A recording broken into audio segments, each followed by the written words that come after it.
Everybody, what's up? So recently I decided to make a few videos focusing on things that really mean a lot to me. And today I got a very special package in the mail. And this is something I've been trying to get my hands on for quite some time now. Sorry for the jiggling of the camera. Cat's behind it. So if she moves, it jiggles. I can't get her to move, unfortunately. It's just been trying. And that is without a doubt the complete Red Green. Yes, 300 plus episodes, 300 episodes plus five specials. If you don't know who Red Green is, it's an awesome TV show from Canada.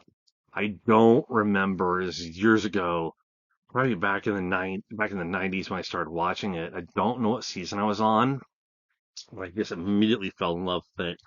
It takes place in a fictional area called Possum Lake, and the wonderful Possum Lodge, which follows Red Green, who is one of the main characters, and his nephew Harold on his wife's side, who kind of like plays as foil a little bit. And Red and the rest of the lodge members are always trying to do these harebrained schemes to get money. There's actually a movie based off of the show called Duct Tape Forever, which I have. I need to finish watching it. And the whole thing, so much of it is centered around duct tape. Yeah, it's the handyman's secret weapon, secret tool. I mean, and it's just, I just love it. It's such a funny show. And I remember it was on Saturday nights on PBS. And at one of my jobs, one guy was talking to me and he mentioned Red Green. I'm like, yeah, I watched it. He's like, it's one of the greatest shows, and he's from Minnesota. I agreed with him. And there's just something I don't know what it is about it, whether it's the characters. One of my favorites is a guy named Bill, who is always wearing overalls, and somehow he always manages to pull stuff out of them for whatever they need. One case is like constantly pulling stuff out. It's just hilarious.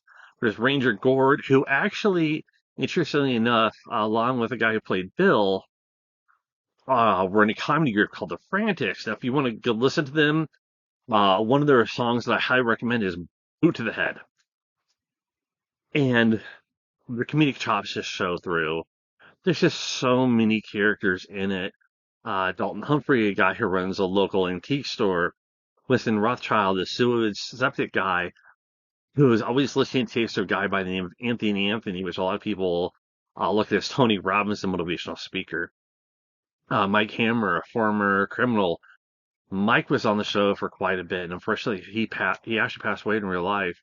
If you watch Kids in the Hall, he was actually in their TV show, Death Comes to Town. Great little series.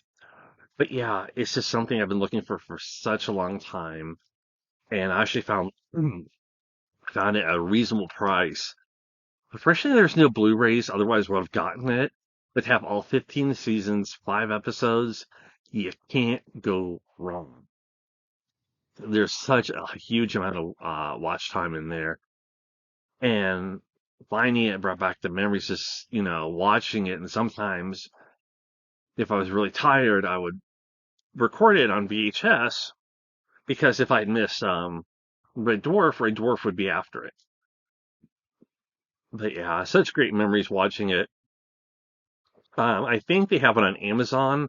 I'd have to double check to rent it, to buy the seasons. Excuse me. But ultimately, if you go with physical, this is hard to beat. It really is. I don't want it digitally. Buying all the individual DVDs would cost more than this in the long run.